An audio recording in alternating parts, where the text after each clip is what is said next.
आज बनवूया एकदम टेस्टी आणि चटपटीत चायनीज भेळ। ही भेळ घरातल्या सर्वांनाच खायला खूप आवडेल।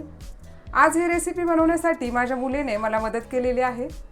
ही रेसिपी झटपट बनवून तयार होते, तुम्ही नक्की ट्राय करून बघा। चला तर मग रेसिपीला सुरुवात करूया। चायनीज भेळ बनवण्यासाठी एक व्हेज हक्का नूडल्सचं पॅकेट घ्यायचं आहे। आता गॅसवरती एक कढई ठेवलेली आहे, त्यामध्ये 2 ग्लास पाणी घ्यायचं आहे। पाण्यामध्ये 1 चमचा मीठ टाकायचं आहे आणि अर्धा चमचा तेल टाकायचं आहे। पाण्याला उकळी आलेली आहे। आता त्यामध्ये आपण घेतलेलं 1 पॅकेट नूडल्स उकडायला घालायचे आहेत। कढईवरती झाकण ठेवून 5 मिनिटं हे नूडल्स उकडून घ्यायचे आहेत। नूडल्स शिजलेले आहेत। आता गॅस बंद करूया। नूडल्स जास्त शिजवायचे नाही, थोडेसे शिजवून घ्यायचे। नूडल्स मधलं पाणी निथळण्यासाठी नूडल्स एका चाळणीमध्ये ओतून घ्यायचे आहेत आणि कलथ्याने असे ते पसरून ठेवायचे आहेत, म्हणजे ते एकमेकाला चिटकणार नाहीत। नूडल्स चांगले निथळलेले आहेत। आता ते एका ताटामध्ये काढून घ्यायचे आहेत।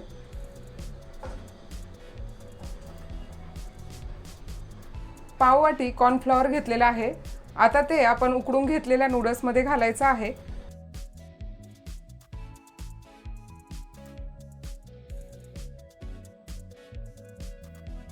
आणि आता हे कॉर्नफ्लॉवर नूडल्सला चांगलं चोळून घ्यायचं आहे।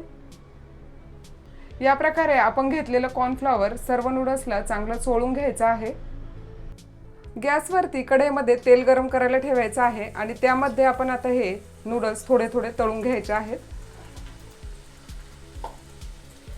नूडल्सला थोडासा गोल्डन रंग येईपर्यंत नूडल्स तळून घ्यायचे आहेत। नूडल्स तळताना गॅसची फ्लेम मीडियम ठेवायची आहे। मीडियम गॅसवरतीच नूडल्स चांगले क्रिस्पी होईपर्यंत तळून घ्यायचे आहेत।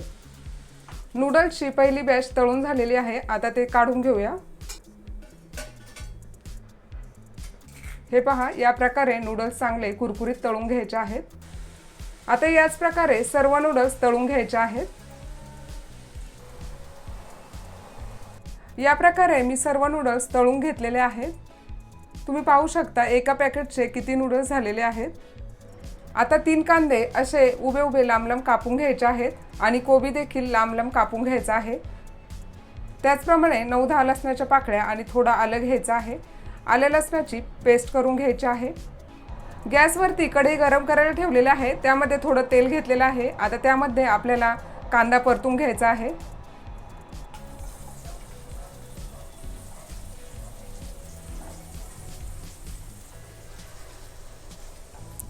आता कांद्यामध्ये थोडंसं मीठ घालायचं आहे। नूडल्स वाफवताना त्यामध्ये आपण मीठ घातलेलं आहे, त्या अंदाजानुसारच कांद्यामध्ये मीठ घालायचं आहे। कांदा परतलेला आहे, कांद्याला थोडासा गोल्डन रंग आलेला आहे। आता त्यामध्ये कोबी परतून घ्यायचा आहे। कांदा आणि कोबी जास्त परतायचं नाही, थोडेसे कच्चेच ठेवायचे आहेत। आता यामध्ये आलं लसूण पेस्ट घालायची आहे। आता कोबी आणि कांद्यामध्ये 1 चमचा सोया सॉस टाकायचा आहे, 2 चमचे शेजवान सॉस टाकायचा आहे आणि 2 चमचे टोमॅटो सॉस टाकायचा आहे। आता हे सॉस चांगले मिक्स करून घ्यायचे आहेत।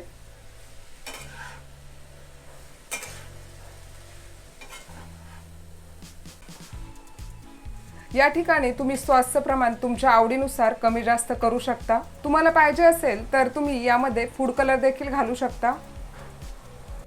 आता आपण तळून घेतलेले नूडल्स या प्रकारे तुकडे करून कांदा आणि कोबीमध्ये घालायचे आहेत। या प्रकारे सर्व नूडल्सचे बारीक तुकडे करून घेतलेले आहेत। आता ते कांदा टोमॅटो चांगले मिक्स करून घ्यायचे आहेत।